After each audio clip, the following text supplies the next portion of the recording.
ويسر لي أمري واحلل عقدة من لساني يفقه قولي رب يسر ولا تعسر يا كريم سبحانك لا علم لنا إلا ما علمتنا إنك أنت العليم الحكيم ولا حول ولا قوة إلا بالله العلي العظيم اللهم أخرجنا من ظلمات الوهم وأكرمنا بنور الفهم وافتح علينا بمعرفة العلم وحسن أخلاقنا بالحلم وسهل لنا أبواب فضلك وانشر علينا من خزائن رحمتك يا أرحم الراحمين. Alhamdulillah, syukur kepada Allah Subhanahu wa taala. Alhamdulillah pada malam ini sekali lagi kita dapat sama-sama diberikan kesempatan dan ruang oleh Allah Subhanahu wa taala untuk kita menyambung pengajian kitab Matan Al-Yaqutin Nafis. Yang mana pada malam ini insya-Allah kita akan sambung berkaitan tentang asbabut tayammumi, iaitu berkaitan tentang sebab-sebab yang diharuskan untuk kita bertayamum. Sambungan kepada kuliah yang lepas, yang mana kuliah yang lepas kita telah sebutkan dan kita telah bincangkan 4 daripada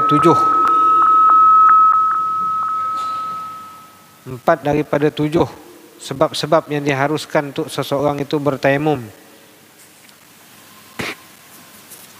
Yang mana yang pertama sekali yang telah kita bincangkan dahulu, iaitu yang pertama sekali adalah ketika mana seorang yang ketiadaan air. Jadi bila mana seseorang itu mendapati air yang digunakan untuk bersuci itu tidak ada langsung, maka ketika itu dia boleh terus bertayamum, namun setelah daripada dia mencari air tersebut dalam jarak-jarak yang telah ditetapkan oleh syarak, sama ada dicari dalam rumah dia ataupun tempat kediaman dia ataupun dalam kenderaan yang digunakan ketika mana dia bermusafir. Kemudian dia akan cari sekitar jarak yang dekat yang dinamakan sebagai jarak sepelaung ataupun hadun ghauth, lebih kurang dalam 150 meter keliling. Kemudian ketika mana masih lagi ada keyakinan dia untuk mendapatkan air pada jarak yang lebih daripada kadar itu, maka dinamakan sebagai mencari air pada had yang dinamakan sebagai had al-qurb, iaitu had yang dekat. Kalau sekiranya diyakini terdapat air di tempat tersebut. Namun kalau sekiranya sekadar hanya percaya yang rendah persen dia, tidak sampai kepada yakin, yang dinamakan sebagai zon ataupun syak ataupun dinamakan sebagai waham, maka ketika itu dia terus boleh bertayamum tanpa mencari air, iaitu jarak yang lebih daripada kadar sepelaung ataupun jarak yang lebih daripada 150 meter. Yang telah kita bincangkan dahululah pada kuliah yang lepas. Kemudian yang kedua adalah ketika mana kita dalam keadaan ketakutan, sama ada kita takut pada musuh atau binatang buas yang boleh memudaratkan kita. Kalau kita menuju ataupun pergi mencari air dalam jarak yang tertentu ataupun pada tempat yang tertentu, maka ketika itu kita terus boleh untuk bertayamum. Kemudian ketiga adalah ketika mana kita memerlukan air untuk kita gunakan untuk minuman, untuk kita menggunakan untuk kita meneruskan kehidupan kita, maka keperluan tersebut dia melibatkan kepada binatang-binatang ataupun haiwan-haiwan yang muhtaram. Sama ada manusia ataupun haiwan-haiwan, hidupan-hidupan yang dikirakan muhtaram, iaitu haiwan-haiwan yang dihormati oleh syarak, yang mana haiwan tersebut ataupun hidupan tersebut adalah hidupan-hidupan yang tidak harus ataupun haram untuk kita tumpahkan darah ataupun haram untuk kita bunuh. Maka ketika itu harus untuk kita bertayamum kalau sekiranya ianya diperlukan untuk kelangsungan hidup haiwan-haiwan yang perlu untuk air tersebut, gunakan air tersebut untuk minuman mereka. Kemudian yang keempat adalah kalau seseorang itu kehilangan air, yang disebut sebagai, kalau kita tengok dalam kita punya matan ini ataupun dalam nazam yang telah kita sebutkan dahulu, iaitu qaulul musannif rahimahullah taala wa nafa'ana bihi wa bi ulumihi fid darain amin.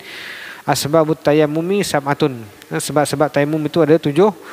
Nazamaha ba'duhum biqaulihi faqdun wa khaufun hajatun idlaluhu maradun yashuqqu jabiratun wa jirahu. Ya. Yang pertama sekali adalah ketika mana ketiadaan air, yang kedua adalah kerana takut, wa khaufun, kemudian yang ketiga hajatun, ada keperluan untuk kita gunakan air, yang mana keperluan itu diperlukan oleh untuk minuman haiwan-haiwan ataupun hidupan-hidupan yang muhtaram, iaitu yang dihormati oleh syarak. Dan kita telah terangkan juga perincian dia. Kemudian yang keempat adalah idlaluhu, iaitu kalau seorang itu kehilangan air. Idlaluhu ni kehilangan air, yang mana ada ketikanya seseorang itu dia mempunyai air. Dia memang ada simpan air, tapi bila cari-cari balik semula, air tersebut hilang. Tak ada, tak jumpa, tidak ditemui. Dia ada dua situasi. Sama ada yang pertama sekali, hilang air itu bersama dengan barang yang dibawa ketika musafir. Dengan barang-barang yang dibawa musafir, bekalan yang dibawa musafir sekali hilang, dengan air-air sekali hilang, dengan bekalan-bekalan dia pun hilang. Itu keadaan yang pertama. Yang mana keadaan yang pertama ini, kalau sekiranya air yang kita bawa ketika musafir hilang beserta dengan barang-barang yang kita bawa, bekalan kita, pakaian kita, beg-beg kita yang kita bawa ketika musafir pun semuanya hilang, maka ketika itu, situasi yang pertama ini, yang mana kalau hilang air tersebut bersama dengan barang-barang kita bawa ketika musafir, maka kita bertayamum dan semayang ataupun solat yang kita gunakan ketika mana kita bertayamum tersebut tidak wajib untuk kita ulangi. Tidak perlu untuk kita i'adah ataupun ulang balik semayang tersebut. Itu situasi yang pertama, yang mana kalau sekiranya air tersebut hilang beserta dengan barang-barang yang kita bawa ketika musafir, dengan barang-barang pun hilang. Adapun kalau situasi yang kedua, kalau seseorang itu hanya kehilangan air sahaja, air dia hilang, tapi barang-barang yang dia bawa ketika musafir masih ada, cuma air sahaja yang hilang. Jadi bila air tak ada, jadi dia nak melakukan wudu ataupun dia nak berwudu, ketika itu tidak dapat. Sebab apa? Sebab dia dah cari dalam dia punya kenderaan yang digunakan ketika musafir, seingat dia ketika mana dia mula-mula musafir itu memang dia bawa air, tapi bila mana sampai waktu time untuk dia nak berwuduk, jadi bila cari-cari hilang, air tersebut hilang, tetapi barang-barang yang dia bawa ketika musafir masih ada. Maka ketika ini, kalau sekiranya bekalan air tersebut hilang, padahal barang yang kita bawa ketika musafir itu masih lagi ada, tidak hilang, maka ketika itu kita boleh bertayamum, melaksanakan solat dengan cara bertayamum, tetapi solat yang kita laksanakan tersebut wajib untuk kita qada. Itu keadaan yang kedua ataupun situasi yang kedua. Ada dalam nota kaki, dalam nota kaki yang ke-45. Itu situasi yang pertama dan situasi yang kedua. Itu yang keempat, sebab yang keempat. Kemudian yang kelima, maradun. Maradun yashuqqu. Maradun yashuqqu. Dia ada faqdun 1, wa khaufun 2, hajatun 3, idlaluhu 4. Kemudian maradun yashuqqu. Itu satu prosa ataupun satu bab berkaitan tentang orang-orang yang sakit.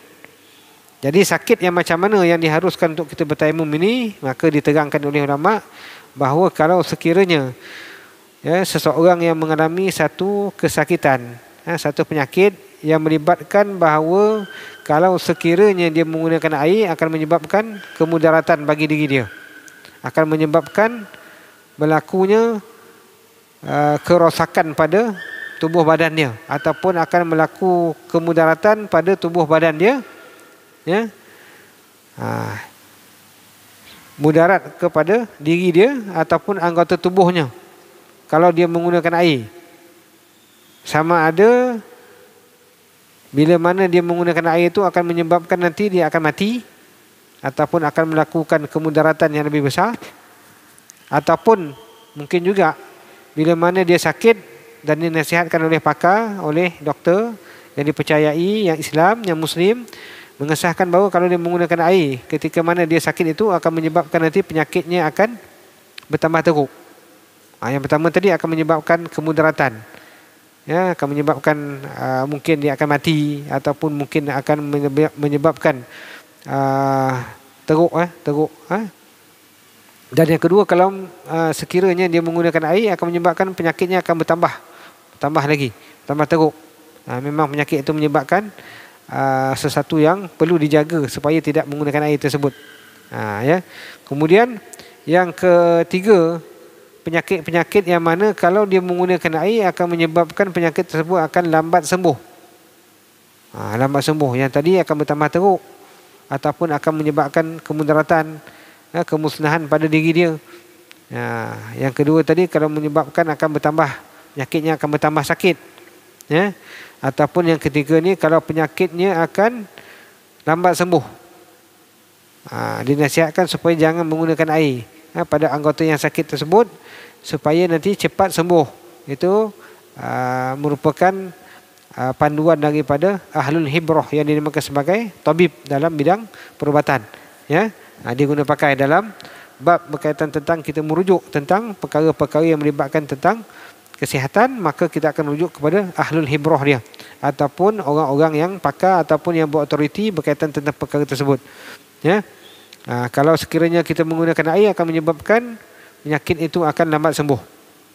Ataupun yang keempat, dalam keadaan yang kita mengalami kesakitan, luka dan sebagainya, ya, sakit tersebut kalau kita menggunakan air atas nasihat daripada pakar tadi akan menyebabkan berlakunya parut pada tubuh badan kita, yang luaran kita ni akan menyebabkan akan berparut. Contohnya kalau seseorang tu terbakar, kena air panas makan contoh, ataupun kena benda-benda yang mungkin menyebabkan melecur dan sebagainya.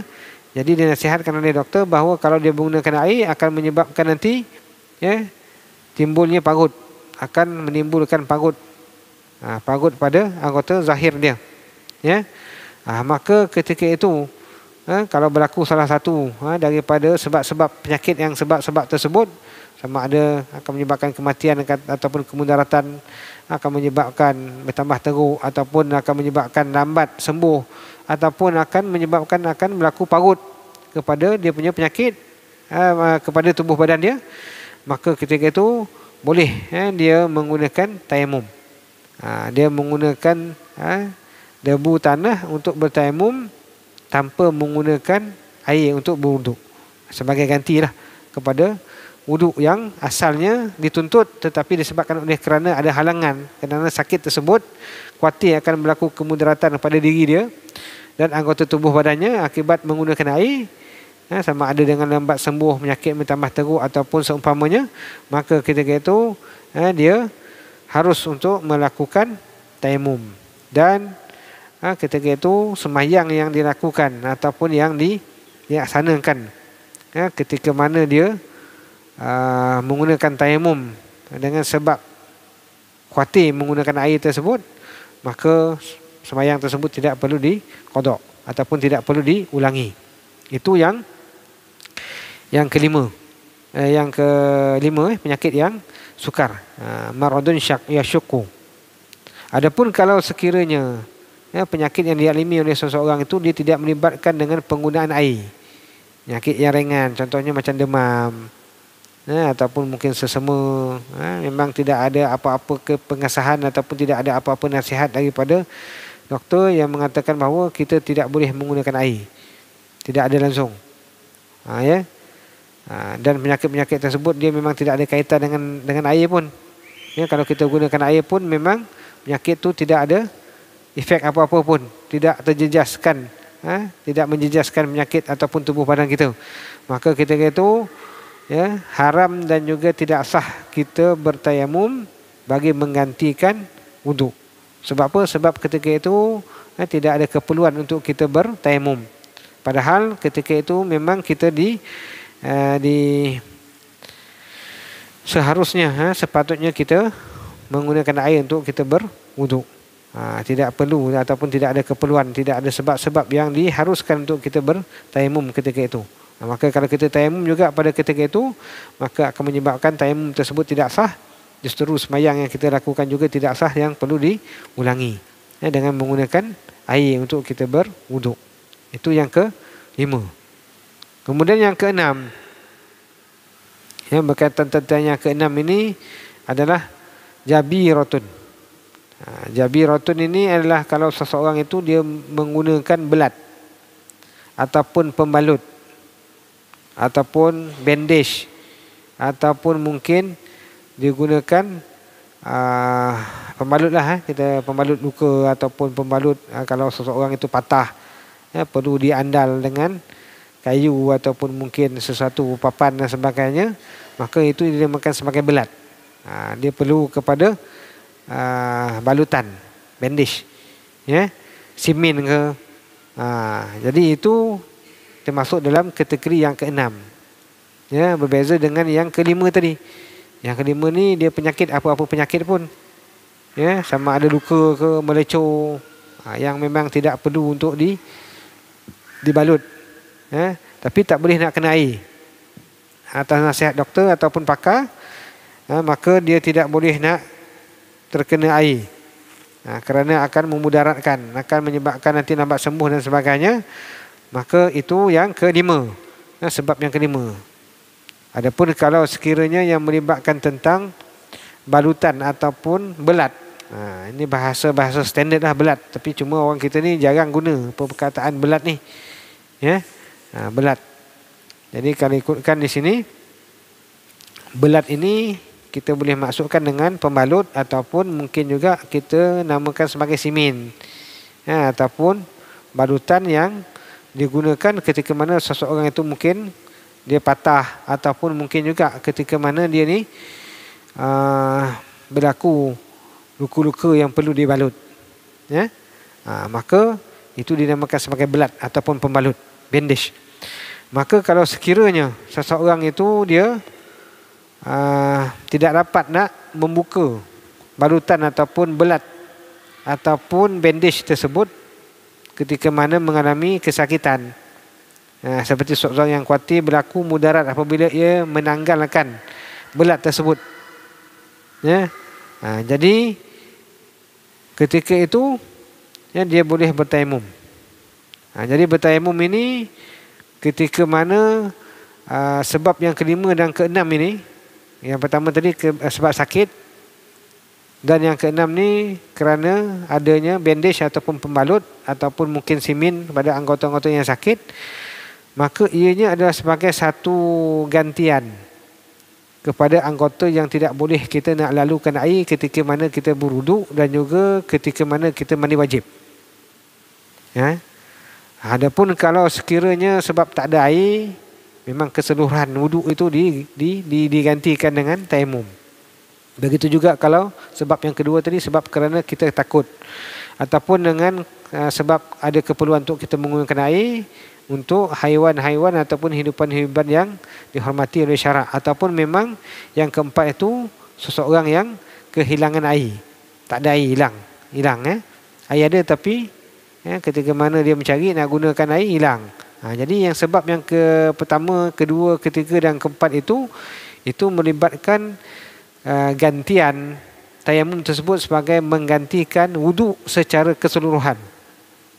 Adapun sebab yang ke-5, sebab penyakit, dan juga yang ke-6 sebab kita menggunakan belat ataupun pembalut, bandage dan sebagainya, simin dan sebagainya, ataupun yang ke-7 ini dinamakan sebagai wajirahu ataupun luka. Disebabkan luka. Sama juga, yang mana kalau sekiranya berlaku sakit, berlakunya kita memakai belat ataupun kita memakai pembalut ataupun bandage, ataupun yang ke-7 ini kita luka.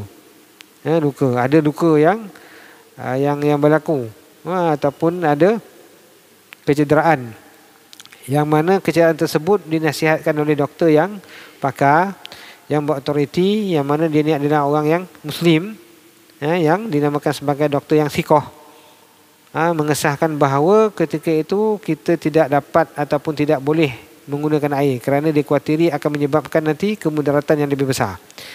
ataupun menyebabkan nanti berlakunya penyakit tersebut lambat sembuh ataupun akan bertambah teruk, ataupun mungkin juga akan berlakunya parut yang akan kekal pada anggota zahir kita.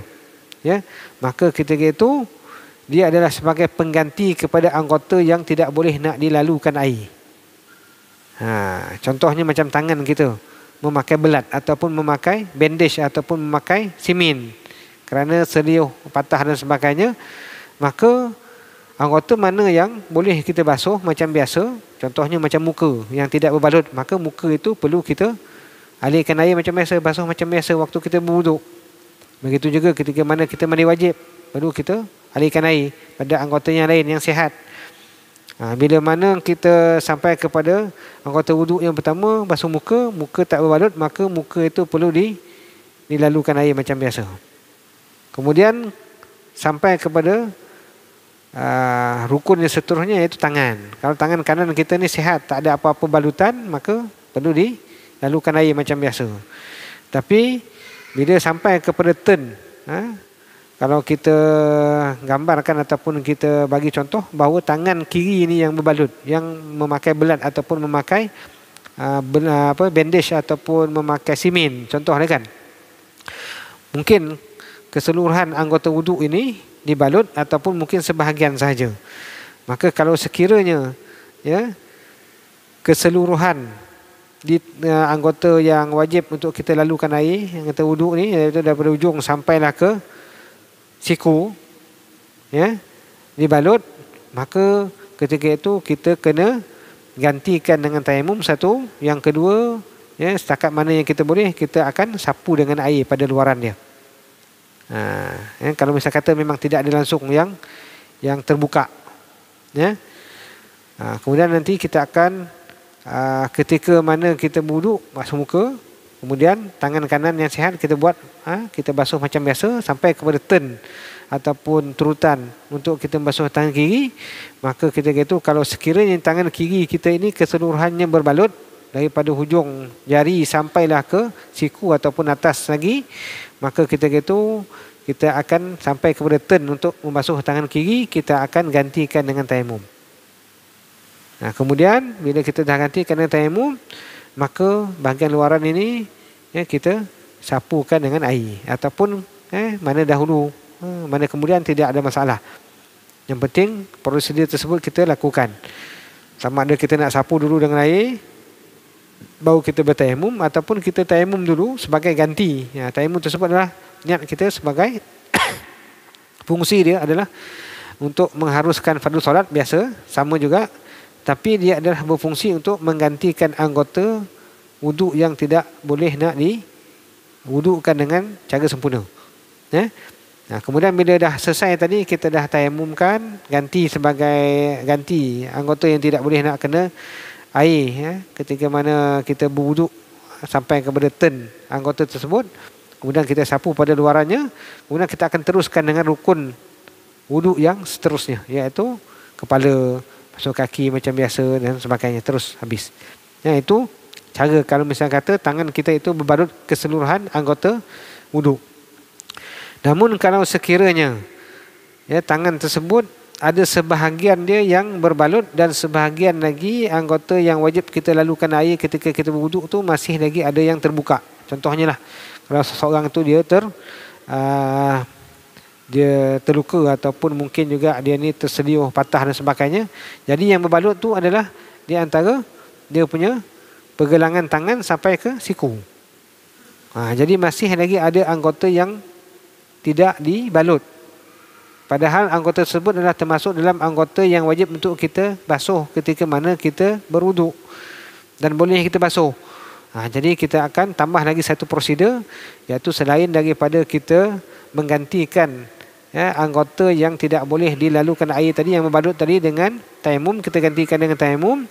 Kemudian kita sapukan balutan tersebut luarannya dengan air setakat mana yang kita boleh sapu. Kemudian anggota yang masih lagi sihat yang tidak berbalut itu kita lalukan air macam biasa. Itu 3 prosedur itu kita kena buat. Kemudian barulah kita akan teruskan dengan anggota wuduk yang seterusnya, iaitu dengan kita menyapu kepala sehinggalah akhirnya membasuh kaki dan seterusnya, ikut tertib. Jadi itu cara bagaimana untuk kita berwuduk ketika mana seseorang yang mengalami penyakit ataupun mungkin juga dia memakai pembalut, ataupun dia terkena luka. Luka ni boleh jadi luka ni tak balut, luka yang terdedah, yang mungkin tak perlu nak dibalut, tapi tak boleh nak kena air. Maka luka yang sebegitu pun ada ketikanya kita akan gantikan dengan tayamum, kerana tidak boleh nak dilalukan dengan air. Jadi fungsi tayamum pada ketika itu adalah sebagai pengganti anggota yang tidak boleh nak dilalukan air, bukannya sebagai pengganti wuduk secara keseluruhan.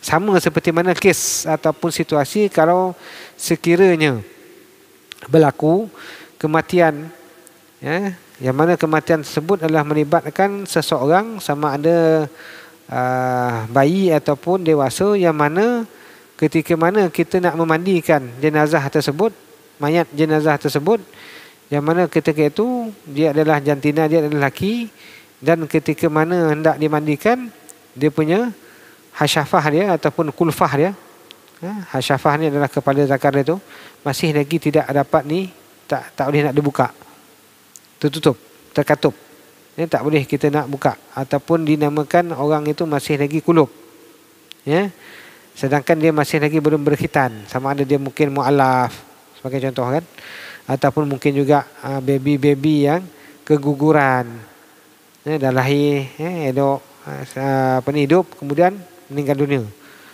tanpa sempat untuk kita nak khitan. Kalau dah khitan tak ada masalah. Sebabnya asasnya bila mana kita memandikan jenazah ataupun mandi wajib, kalau bagi orang hidup ni mandi wajib ataupun mandi jenazah, keseluruhan anggota zahir dia perlu dilalukan dengan air, termasuklah kepala zakar tersebut yang dinamakan sebagai hasyafah. Jadi kalau sekiranya masih ada kulit menutupi bahagian tersebut yang dinamakan sebagai kulfah ataupun kulub, maka kalau sekiranya boleh dibuka, maka wajib kita buka. Tetapi kalau misalnya kata tak boleh nak dibuka, tak boleh nak dibuka, maka ketika itu kita akan mandikan bahagian yang boleh dilalukan air. Kemudian bila sampai kepada tempat yang tersebut, sebagai ganti dia, tempat yang tak boleh nak dilalukan air itu kita gantikan dengan tayamum. Jadi itu adalah sebagai pengganti kepada basuhan ataupun kepada air yang tidak boleh nak dilalukan kepada tempat yang tidak boleh nak dilalukan air. Tayamum tersebut itu fungsinya sebagai pengganti, sebahagian saja, dia bukannya keseluruhan mandi tersebut, tetapi dia adalah merupakan sebagai pengganti kepada anggota yang tak boleh nak kena air, walaupun anggota tersebut sedikit. Tetapi tayamum tu masih lagi seperti biasalah, masih lagi tayamum yang sama,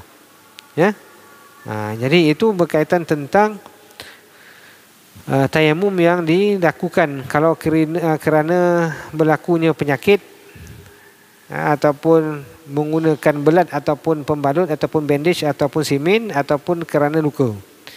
Jadi fungsinya yang kelima, keenam, ketujuh ni adalah sebagai menggantikan sebahagian kecil daripada anggota yang tak boleh nak dilalukan air, tidak dapat nak kita sempurnakan dengan berwuduk tadi. Maka itu fungsi dia adalah menggantikan anggota itu saja, bukannya keseluruhan wuduk. Wallahu alam. Nanti kita sambung sedikit selepas daripada azan.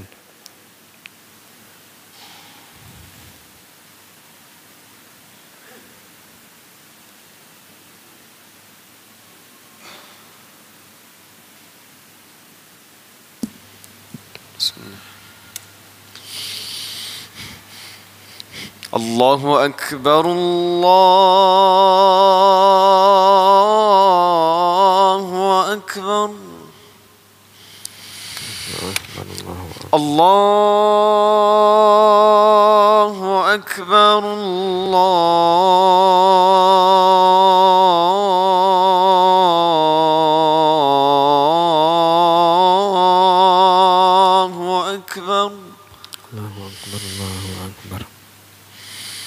أشهد أن لا إله إلا الله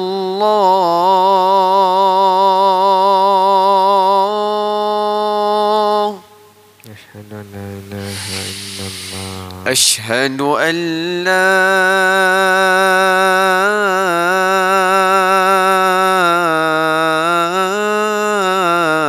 إله إلا الله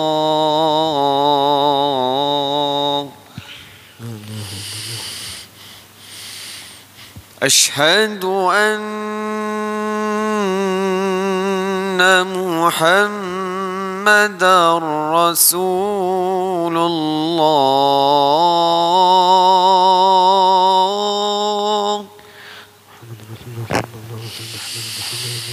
أشهد أن محمدا رسول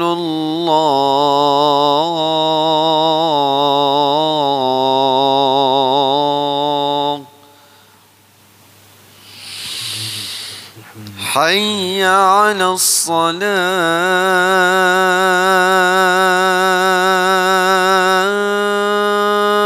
الصلاة حي على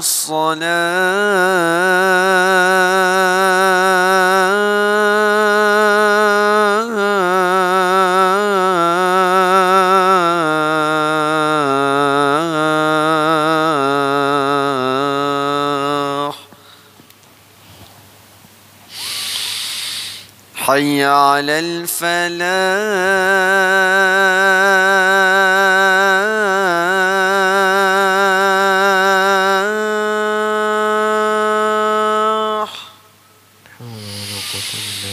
حي على الفلاح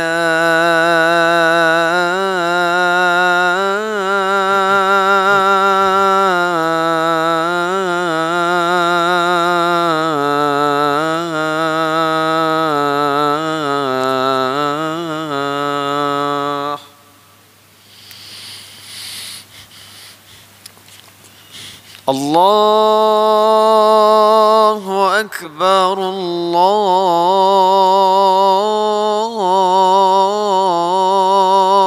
الله أكبر لا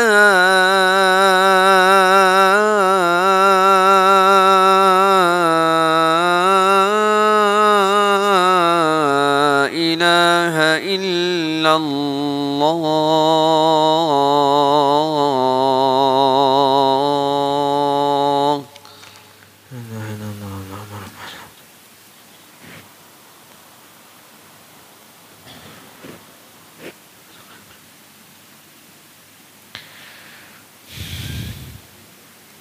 Jadi itu ada merupakan tujuh sebab yang telah kita bincangkan tadi secara ringkas berkaitan tentang sebab-sebab yang diharuskan untuk seseorang itu bertayamum. Sama ada tayamum itu sebagai menggantikan wuduk secara keseluruhan ataupun mungkin sebagai pengganti kepada sebahagian kecil daripada anggota yang tidak boleh nak kita sempurnakan basuhannya dengan cara menggunakan air. Jadi dia adalah sebagai pengganti tempat itu sahaja. Adapun anggota yang lain yang boleh kita lalukan air, maka kita akan lalukan air. Ini berdasarkan kepada kaedah al-maisur la yasqutu bil ma'sur. Apa-apa sahaja yang perkara-perkara yang mudah, perkara-perkara yang boleh kita lakukan, maka dia tidak akan gugur tuntutannya dengan sebab berlakunya kepayahan. Jadi kalau kita tidak dapat nak buat semua, jangan tinggalkan semua. Itu kaedah yang mudah. Ya. Itu sebab itulah bila mana dalam apa-apa pun hukum dalam syarak, sama ada dalam bab tayamum, sama ada dalam bab semayang, terutamanya ketika mana kita keuzuran, maka ketika itu, ketika mana kita mampu melakukan sebahagiannya dan sebahagian yang kita tidak mampu, maka sebahagian yang kita mampu tu wajib kita lakukan. Sebagai contohnya macam kalau sekiranya kita melaksanakan semayang secara duduk, ada waktu-waktu yang mungkin kita ni tidak perlu untuk kita larat ataupun kita mampu untuk berdiri. Ya, tapi ada mungkin sebahagian waktunya kita tidak mampu untuk berdiri, maka kita terpaksa duduk. Maka ketika mana kita mampu untuk berdiri, ketika itu kita akan berdiri. Ini dalam sembahyang fardu. Ketika mana kita qiyam, kalau kita mampu untuk berdiri, ketika itu kita akan berdiri. Bila mana kita tidak mampu untuk berdiri, kita akan duduk. Kemudian bila mana kita rasa lega dan mampu untuk kita berdiri kembali, kita akan berdiri kembali. Begitulah seterusnya sehingga dah akhir sembahyang kita. Ya. Berdasarkan kepada kaedah al-maisur la yasqutu bil ma'sur. Sesuatu yang mudah yang boleh kita laksanakan, dia tidak akan gugur dengan sebab berlakunya kepayahan. Ya. Jadi apa-apa yang mudah untuk kita buat, dia akan wajib untuk kita laksanakan, dan apa yang mungkin tidak mampu untuk kita lakukan, dia akan gugur dengan sebab berlaku masyaqqah ataupun kepayahan sebagai satu rukhsah kepada ibadat tersebut. Ya, wallahu alam. Jadi saya kata itu sajalah pembincangan kita pada malam ini. InsyaAllah pada kuliah yang akan datang nanti kita akan sambung kepada syarat sah tayammum. Cuma nanti kita akan kongsikan juga berkaitan tentang keadaan-keadaan yang mana ada yang ada sembahyang-sembahyang, solat-solat fardu yang kita laksanakan dengan cara bertayamum, situasi-situasi yang tertentu yang mana ada ketikanya yang perlu kita qada mengikut pandangan mutamat, dan ada situasi-situasi tersebut yang tidak wajib untuk kita qada, tak perlu kita ulang sembahyang tersebut. Jadi kalau kita kumpulkan ke semua itu, lebih kurang dalam kalau sebab-sebab ataupun situasi yang seseorang itu wajib qada sembahyang semula dengan menggunakan tayammum tersebut, iaitu ada 8 situasi. Dan kalau sekiranya situasi yang tidak wajib diqada ada 14. Jadi kalau 14 tambah dengan 8, ada lebih kurang dalam 22 situasi berkaitan tentang tayammum, sama ada dia perlu qada ataupun tidak perlu qada kalau kita bertayammum dengan sebab-sebab tersebut. Ya, wallahu alam. Jadi saya kata sajalah untuk pembincangan kita pada malam ni. InsyaAllah kita akan sambung lagi pada kuliah akan datang. Wallahu alam. Bismillahirrahmanirrahim. Alhamdulillahirabbil alamin. Wassalatu wassalamu ala sayyidina Muhammad sayyidil mursalin wa ala alihi wa sahbihi ajma'in. Allahumma faqihna fid din wa 'allimna ta'wil. Allahumma ja'alna min ibadika ulama'il 'amilin al-mukhlisin lahuddin bi rahmatika ya arhamar rahimin. Allahumma nawwir qulubana bi nuri hidayatika kama nawwartal arda bi nuri syamsika abadan abada. Allahumma iftah alaina futuhal 'arifin warzuqna fahman nabiyyin wa hifdzal mursalin bi jahi khatimil mursalin ya hayyu ya qayyum ya dzal jalali wal ikram. Allahumma ij'alna muqimas salati wa min dhurriyyatina rabbana wa taqabbal du'a. Rabbana atina fid dunya hasanah wa fil akhirati hasanah wa qina adzaban nar. Sallallahu alaihi wasallam Muhammadin wa ala alihi wa sahbihi ajma'in. Subhana rabbika rabbil 'izzati 'amma yasifun wa salamun alal mursalin walhamdulillahi rabbil alamin.